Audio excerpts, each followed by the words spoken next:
I know it's not like FE4 where you just stop gaining them after turn 4, but it does still mean that, like, you know, if the cap is 60 turns or 60 points, right?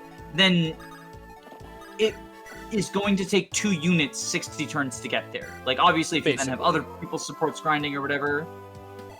There's a lot of brigands, by the way. You might want to back up even more? Question mark? I kind of want to, but some of them are running back for also 3 hit on Alan for the Steel Axe ones. Yeah. Yeah. I kind of want to use this as a moment to my brain naturally swapped the 3 hit to the 13 damage because I just couldn't process a unit having that low hit, even in Binding Blade. But, like, that's what Forest plus Weapon Triangle plus Axe User does to a motherfucker. It really is. Like, Alan's not even a dodgy boy. He's just using a sword. It doesn't help the... Where is it? Do you have one? Most of these guys have a Steel Axe. There it is. 50 hit. 50 built-in hit on a Steel Axe.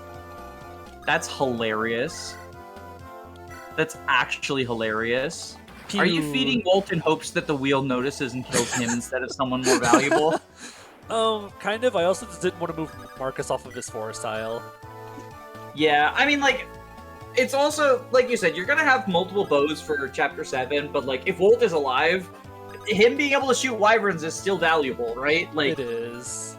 Base Sue cannot one-round the wyverns, even with effectiveness.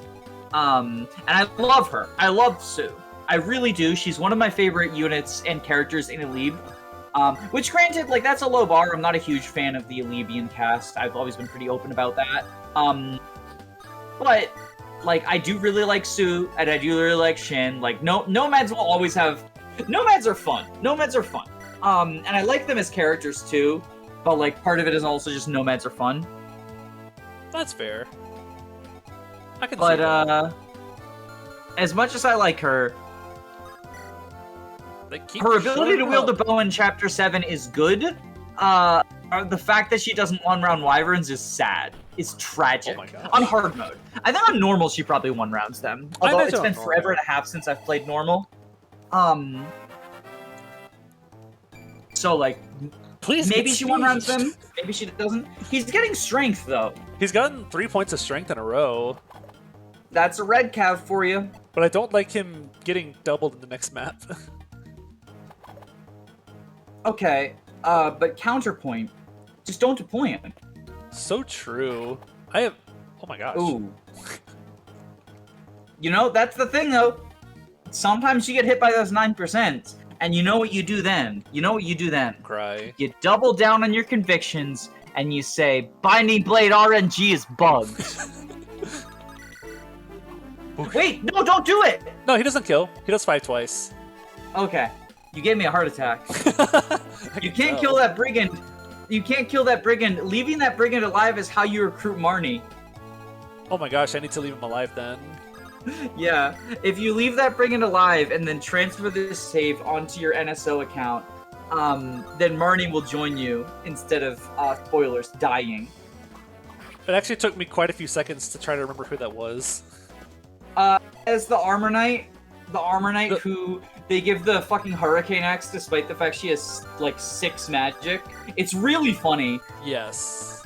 I remember multiple people being like, wow, it's so weird that all 4 of the Hounds are, like, magical inclined units. And I'm just like, stares at Marnie's 6 magic. That's the Hurricane Axe doing a bunch of heavy lifting. And, like, Marnie making the Hurricane Axe seem a lot worse than it is. Granted, like, it's a smash weapon. It has smash weapon problems, but, like, it's really fucking high might. There's a reason that, like, when people want to meme around with Mage Knight Vander, they just give him Vantage and a Hurricane Axe and let him wreck shop. Oh my god. Oh my gosh. I mean, to be fair, it's a 78, right? Like, yeah. You don't hit all the 78s, right? It just feels bad, but, like, you don't hit all the 78s. Sip this for a sec. There we go. Oh well, come here. Oh right, because they have 2 range. You're really making use of Shanna there. Yep. Doing a job that Lot and Wade could do on their own. But if I do it with Shanna, she gets credit for it. Therefore, she's a better unit for it. I don't think that's true. I don't think that's true. Here, we'll do... Wait, what are you doing? Wait, they have 2 range. We're doing a thing. Trust me. We just doing a little thing. Okay. There we go. Wait, they have 3 range. Oh, you're right. Shoot, restart. Wait, you can rescue drop with Merlinus. I really like. It's so funny to me that Merlinus can actually take, even though he can't rescue. Oh my gosh, there's still so many enemies. I've never seen all these enemies show up. Welcome to Chapter 5. Welcome to Chapter 5. This is why I say, like, this is not the breather chapter people say it is. Chapter 6 is. Like, Chapter 6 is the chapter that's like, and, like, breather chapter, but it's still hard because it's, you know, FE6. But, like, Chapter 6 is the chapter that I think people... Chapter 5 is easier than 4, right? Definitely. Like, it's especially easier than 4 if you didn't train Halberd Marcus. Oh, for sure. But that doesn't make it easy. Like, I think the more I play FE6, the more I respect Chapter 5. In terms of difficulty, right? Like, not as in, like, this is an expertly designed map. I think it's decent, you know? It's not, like, a standout. I like the gates. I like the approach where you can, like, go the gate or not go the gate, right? I think that's cool. I've never gone the gate before, but... I think the gate is just there to LTC, and I kind of love that. Where there's no reason you would ever take the gate unless you care about turns. Yes. Like, I don't think the intent was for LTC, right? I don't think the devs actually think about low turn when designing things. But I like that it's there, and I like that it's a thing you can do in LTC. And I wish that I believed that the devs actually thought about low turn when designing maps, because, like, it'd be really cool. It'd be really cool. Okay, we're giving you another shot. I get it, shot. Ha! Look at him go. Wolt Gaming. So the real question is, who is the scrub that I'm going to be fielding in every single map waiting to die and they don't die off?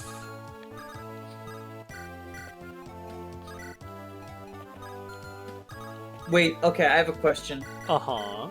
Are you using Sophia this run? I'll see how desperate I get. But Jacob, it's content. It's content. Think of all of the comments you'll get. Think of all of the comments you'll get. That is a lot of comments. Push the engagement button. By which I mean use Sophia. Wait, is that guy fort blocking for you because he's on heal AI? That's so funny. That guy's fort blocking for you. Good job. We appreciate it. Marcus is carrying so hard right now. Typical Binding Blade gameplay, honestly. I wonder what his rank's at by now. I bet his sword rank is really high by now. He's gonna get our Durandal and then die. That would make me so upset. I love Marcus so much. He's gonna get S-rank swords and then get killed off on 8x. That would actually make me cry. Alternatively, you're gonna be so desperate for units that Marcus goes into the tower. Like, those are the options, right? He either dies at the first possible opportunity, or everyone else does, and you bring him into the tower. I would love to bring Marcus into the tower. Oh, we got strength. See, this is why you do the Chad play. This is why you do the Chad play. This is why you want a 2020 Chad, because he gets 1,000,000 strength and 1,000,000 speed, and then you can pretend he's better than Astolfo and Cath. I mean, he is better than Cath, but that's an availability thing. Yeah. Like, that's I value your early game thievery more than the redundancy thievery, right? I think Astolfo is a better unit than Chad, but, like, I think it's probably closer than people think. Yeah, it's not like just actually, is it even really? Is it? I don't know. Maybe they're actually farther apart than I would give them credit for. Because, like, Astolfo only misses 1 chapter of chests. I guess 2. He misses 2. He misses the rapier and... Is it rapier and armor slayer in that room? It's the only barrier staff in the game, unless you go barter route. Wait, you can't buy them? I remember looking it up the other day, and I could not find a single wiki page that listed where you can buy barrier stabs, and it made me want to cry. I mean, this loops back to there's no good wikis. There's no good wikis. I guarantee you it's viable somewhere. I also don't remember seeing it viable anywhere. In my most recent run, I kept looking for it, and I couldn't find it viable anywhere. Huh. I think barrier is a tool that I value more and more the better I get at Fire Emblem. I love barrier. It's one of my favorite tools in the whole game. It's super useful in games where mages are threatening. And I really like games where mages are threatening, right? Like Thracia, FE4.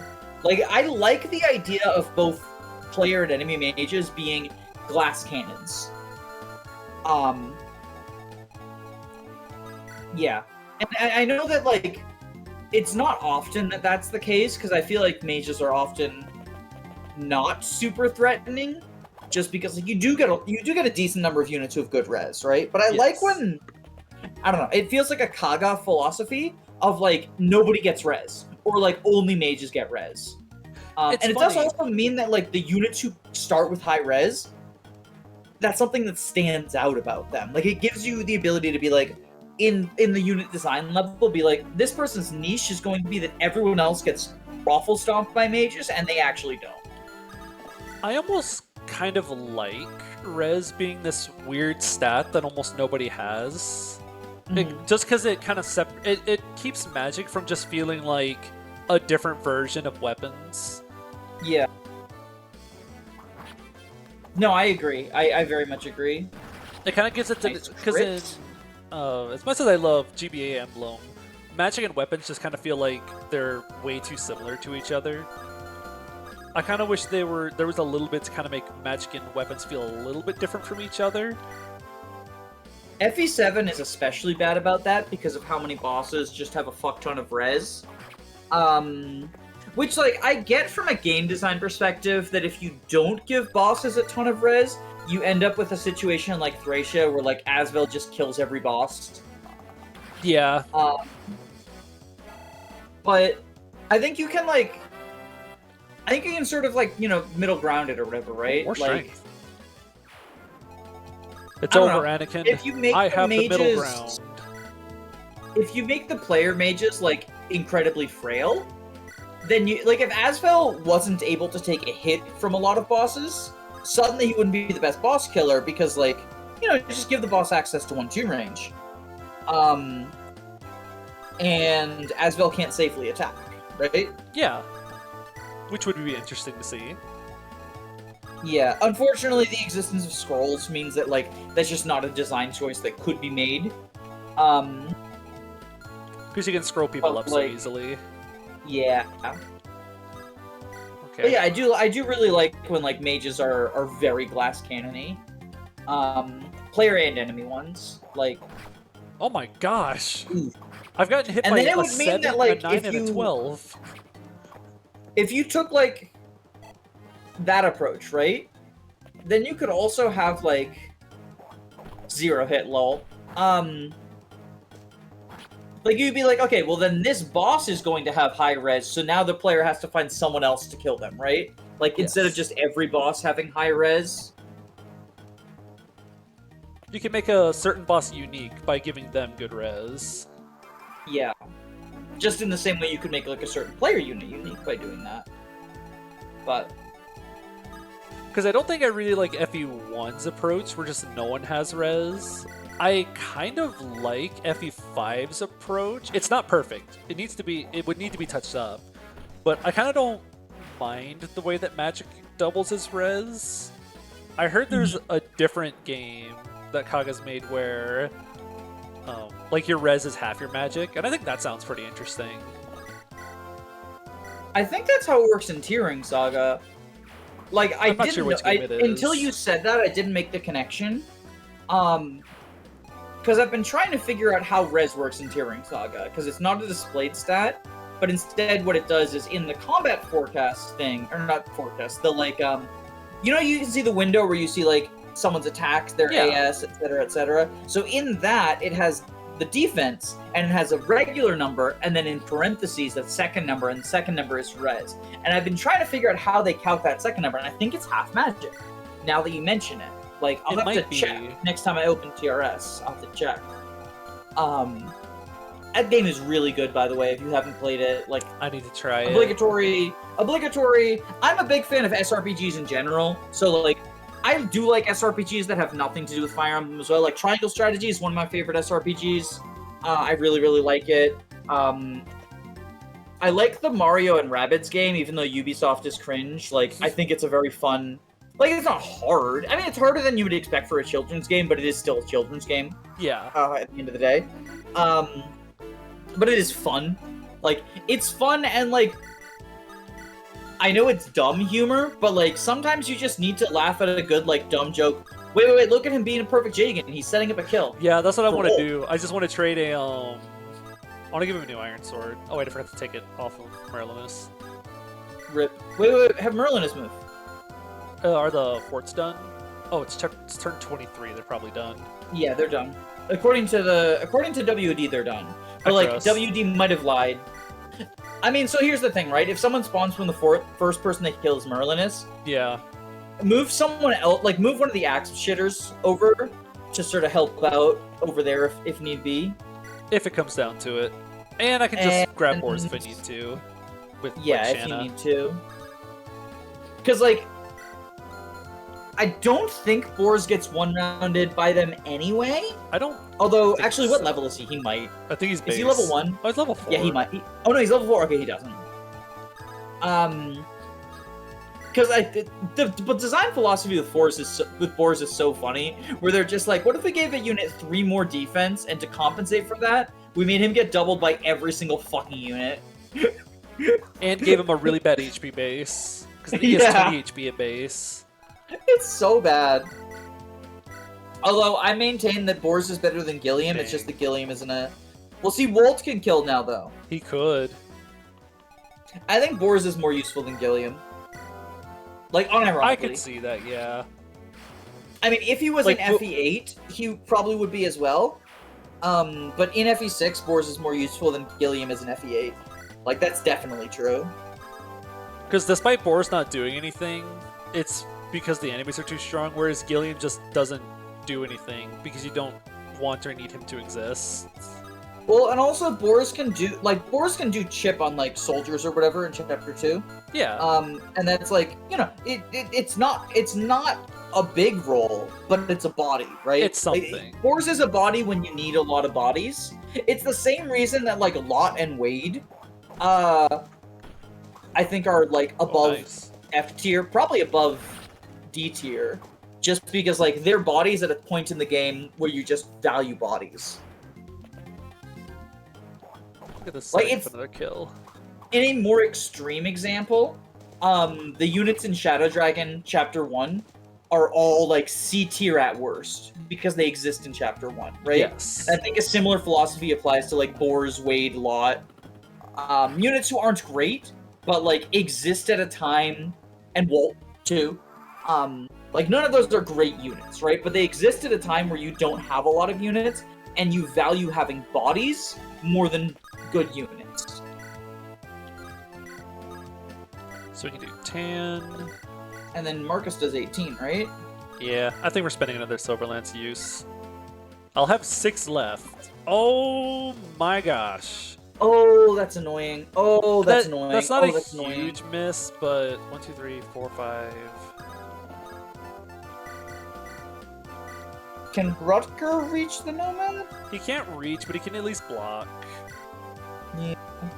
Oh, you can. Oh, box him in. Box him in. Yeah, I can just box him. And then the Brigand will probably go for Alan, or like he's not going to go for Marcus. Okay. I would hope. We can even just chip. Yeah. And that's also why like people who say Roy is like the worst lord of all time. I don't know. Roy gets body credit. Like Roy gets body credit, and also the rapier's accurate as shit. I've really come around to Roy in my last couple playthroughs. I think I've just gotten more used to using him instead of trying to use him like a Hector or an E-frame or something. Oh wait, he's not boxed in because Rutgers. Oh, Yeah, I'm he dumb. couldn't reach. I thought Rutger... He can't reach the healers, and that's what's important. That was my bad, I'm sorry. Oh, no. I knew it wasn't going to box in. I just wanted to block him. Gotcha. This is a completely safe scenario right here. Nice. And then that's a... No! Damn. Oh, he doubled. Wait, he doubles! I'm not going to say it's his speed stat. I'm going to say it's because this guy's holding a 15-weight weapon. Get speed. He still Oh has my 8 god! speed. Wait, no, he got a point of luck. That means his next level up will be better. True, because that's how it works, right? Wouldn't that be so cool, though, right? If, like, okay, so, not to endlessly gush Kaga Saga, but there's a minigame in Tearing Saga where you can bet 1,000 gold on a coin flip, right? Uh-huh. You can send a unit into a house, and then as many times as you want, you can bet 1,000 gold on a coin flip, and if you win, you get 1,000 gold, and if you lose 1,000 gold, right? Interesting. The coin flip is... It's not even, like, determined heads or tails. It's just whether you win or lose. Like, you can choose heads or tails, but it's meaningless. I tested with a save state, and I chose heads, and it rolled heads, and then I reloaded the save state and chose tails, and it rolled tails. And it's like, it doesn't even roll to see whether it's heads or tails, it's just whether you're right or not. It's like the cards in Radiant Dawn, where it's just determined what you're gonna get. Well, kind of. It's determined whether you win or lose, right? Yeah. So... It doesn't roll for heads or tails, it just rolls for whether you win or lose. Which is really and then matches what you select. What it does is the odds of you winning are 50 plus the unit in the house's luck percent. Oh, that's really funny. Yeah, and it's 2 RN. It's 2 RN, so I sent someone with 14 luck in, and I started with 3,000 gold and ended with over 100k. That's really funny. I actually made a save state after I got over 100k because I was like, I kind of want to like push and see what the cap of money in Tearing Saga is, like for a video. How far can you go? Because the thing is, right, like it was a 64 2RN chance that I gained money, and once I got over the hump of once I got over 10k, I was just statistically unlikely to ever lose enough money to not be able to make it back. Yes. At 64 2RN odds. So, but anyway, all that to say, I think it would be really cool if the luck stat added if you get luck percent added to your RN rolls, right? So like say the unit has like a 40% strength growth and they have 5 luck, now it's a 45% strength growth, right? That's a very interesting idea. I've got so many cool ideas. I just wish that I could actually like program and do like fucking not even program, like I just wish I had the motivation to like design maps for SRPGs and stuff, right? Like I was fucking around at SRPG Studio. And I have a couple of like, I'm just gonna spitball some like, and feel free to steal these if any of you game designers out there are listening. Feel free to steal these. Give me credit, I guess, or don't. But I'd like it if you did. It would be nice. Instead of Iron Ruin, Bronze Ruin that stops the unit from critting. Interesting. If it's held in so like, you can use it for a Jagan, or you can use it for like a situation where you're like, if this person gets a 3% crit, they free up a spot and kill themselves, right? Yeah. So there's that. That's the first one. That's an idea. I like that. Okay, so you know how some games, like some ROM hacks and also Kaga Saga, have units will gain skills upon level up? Uh-huh. Like maybe level 5 they gain like Smite or something, right? Like it's one of the benefits of them leveling up. Yeah. So the Jagan, the approach to a Jagan is that he doesn't actually have like bad growths. Instead, he at like level 5 gains a skill that permanently applies the devil effect to all of his attacks. Oh my gosh. That's a way to fall off. Like I think that would be cool as shit because then he does legitimately quote unquote fall off. But then also it's fun to drag him around, right? Like, I think it would be an incredibly fun thing to be like, how long did you use, or in Iron Man, how long did you use the Jagan for? How long did your Jaken last? like that would be so cool. Like I used Devil Axes and Iron Emblem. Oh, I loved using Devil Weapons and Iron Mans. So how cool would it be if like the Jagen fell off by getting the Devil skill, and then like you're like, well, I want to keep using him in the Iron Man, but like then he might die. Oh, nice crit, by the way. Thank you. I had another one. I actually figured out how to do this. I was fucking around in SRPG Studio and I figured out how to do this, but like I don't have the motivation to actually write a story or make a game or whatever. But I had an event where there's a character there's two characters, right, that are like boyfriends. And one of them's the main character and one of them's not. So one of them's a game over condition, the other one's not. If the one who's not a game over condition dies, there's like a conversation between them where the other one is like, I will avenge you! And he flies into a rage, and he gains the Wrath skill, and then gets plus, I think like 6 attack permanently.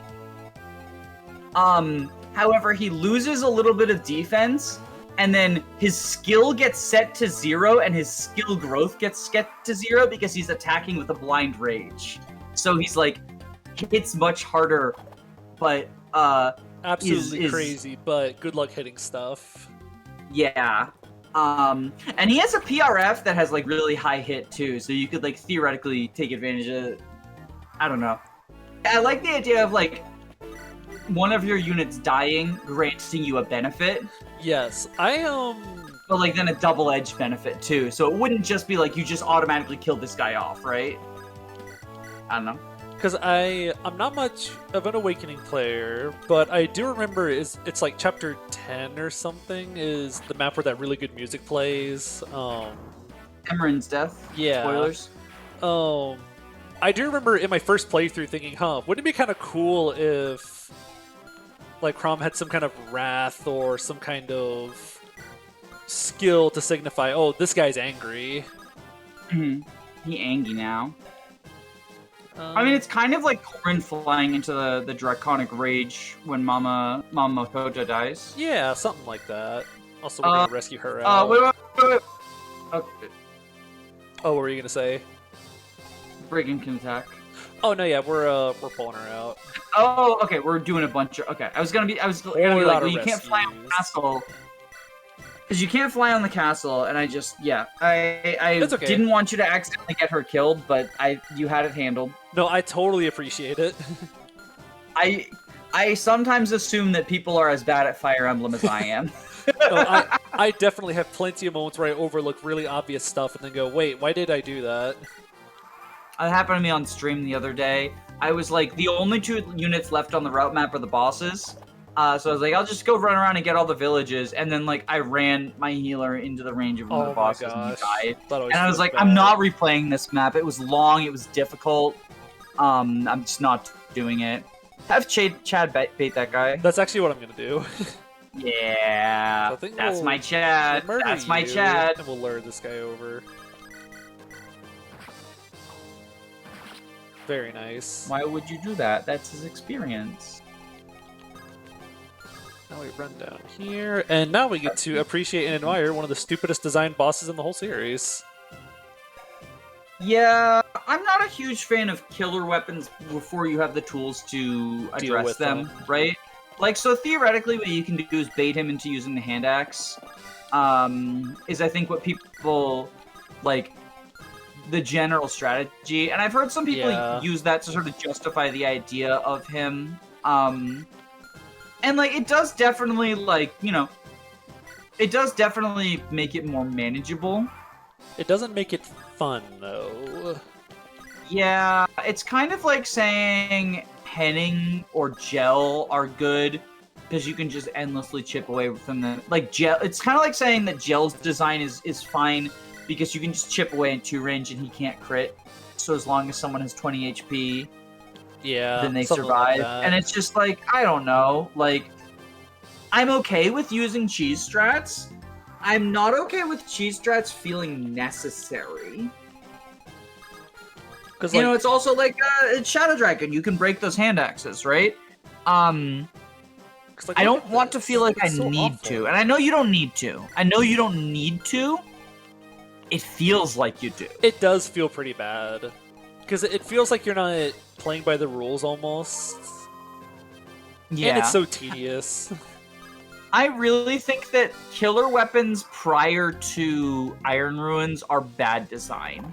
They're really I know annoying. that you can outrange them, and like that is the defense that because I did a poll recently about like which of these do you like the least, and it was like things like ambush spawns, killer weapons before you have Iron Ruins, really weak stationary enemies that like are non-threatening but annoying on route maps.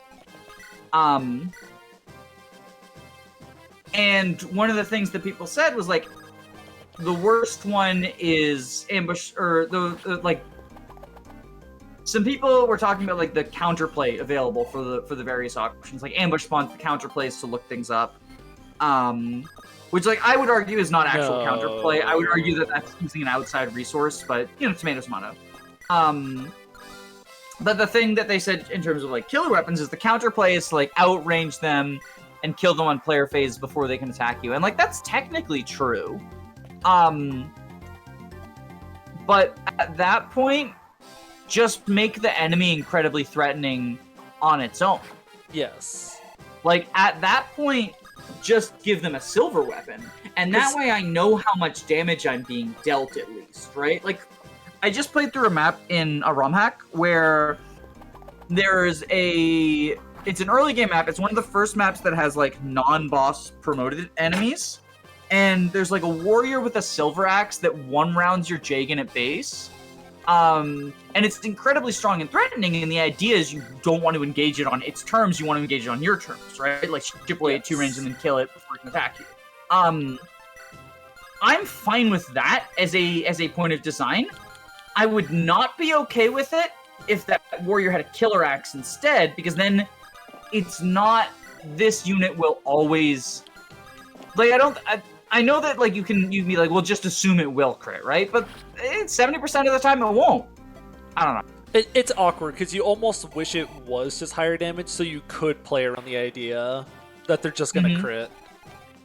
It's like the argument that Holdout is less annoying to deal with than Miracle, because you know Holdout will proc. So you, like, Holdout on Marnie is less annoying than Miracle on Rhea, because you don't like, you have to play around Miracle, even though it's a coin flip. Whereas, like, you do have to play, you also have to play around Holdout, but it's guaranteed. Yes. So you always play around. Do you want to spin the wheel before you kill this guy? Oh, shoot, you're right, yeah. I'm so happy there's someone here who actually remembers why I'm playing this game.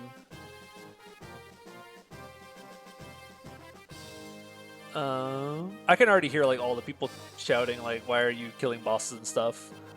Yeah, I thought Dory was supposed to get that kill. Yeah, me too. These chapters are so long, I just forget by the time I get here. At least 8X has fire tiles. Yeah, fire tiles will be easy. Whoops. Go over to the funny wheel. Okay. Spin, spin, spin, spin. Who we losing? Merlinus.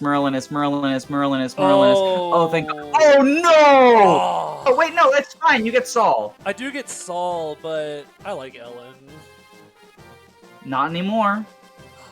Hand her stuff over, put her in range of the brigands. Yep. That sucks. And then, do we want to do the Chad training arc off stream, or are you a coward? By which I mean value your time clock. Yeah, I kind of value my time more than that. In the nicest way possible. Make sure to grab Saul's inventory. There we go. Poor thing. It's already Saul's inventory. Actually, we can drop She's not even in range. She's not even in range. There we go. Oh no, it's gonna take forever for him to kill her too. He's gonna keep missing. What's her avoid? Actually, yeah, that's what I'm doing. Wait, what's her avoid though? 28. Oh, it's not that bad. What's his hit? It's yeah, that's upsetting. She gets one shot by him. Yeah, if she ever gets hit. If she ever gets hit. Oh well, sit here and wait. Alright. You know what this calls for. You know what this calls Oh, for, I already right? know what it's. I already know what's coming. Fandom wiki o'clock. It's fandom wiki o'clock. Okay, Ellen. Let's see what errors we can find in the Ellen article while she's dodge tanking. Oh, let me see. Wait. I'm gonna use Control F, dodge. To see if it called. Oh, there are 0 out of 0 results for dodge. Oh, I'm proud of you, that's why. Fandom Wiki. Didn't suggest that she's a dodge tank. Princess Guinevere, please don't give up. I actually just did a poll about the cleric girls in GBA, and Ellen's one of my favorites. This is so depressing. I actually really want to feed this guy to Marcus. Wait, why'd you freeze? Thank you. Wait. Who can support? Wait. Ellen's possible supports are Saul, Milady, Zeus, Lugh, and Chad. You have to have Chad Avenger. Oh, that's Feed true. that guy to Chad as revenge for Ellen getting killed. I'm going to feed it to Chad. I just want this guy to throw his hand axe at Marcus for a couple turns. Because I want Marcus to hit level 5 before the map ends. And he's at like 96 EXP. Sure, that makes sense. But bear in mind, now he's going to not be on the mountain anymore. And he'll probably attack like Clarine or whoever. This will be fine. I guess you can have Marcus box him in, right? Like move Marcus over. Yeah. Actually, if I go right here, I think he's going to want to run onto the mountain tile. So he'll be close to Chad again. Then you Here, can just support. do that. No. Well, this is awkward. You have to kill him now. Yep. You have to kill him now. Sorry for shouting. Oh, Chad, you don't get your revenge. I was internally screaming, don't worry. Oh, yes. Please get speed. If he got to 99, that would be so tragic. If he got to 99, that would have been so tragic. That would have been hilarious, You have though. no idea how upset I would have been. All right, let's get out of this accursed place. Let's get our replacement for Ellen. 8 more turns of supporting real quick. Oh my god. Oh, look at that, support. There. Okay, we're done. We're done. Now it's gotta wait for Roy's turn again. And we're done! We're done! I'm very upset about Ellen, actually. I like healers. You have 2 healers though. You have 2 healers. No, it's not fine. from gameplay. I just like Ellen. Oh, that's fair. That's fair. I have a feeling that a lot of people you like are going to die. She got speed. Yeah, that's nice. Oh no! Ellen got magic. She can't be our mage. We're slowly but surely going to lose all of our mages. Whoops! No mages. F's in the chat for mages. But hey, we got the fire emblem, so I guess it was worth. It was not worth. Oh, but you know what's definitely worth your time in doing? Smashing that like, comment, and subscribe button. Am I right, gamers? Absolutely. Please make sure. Please don't lose a good unit next map. You will.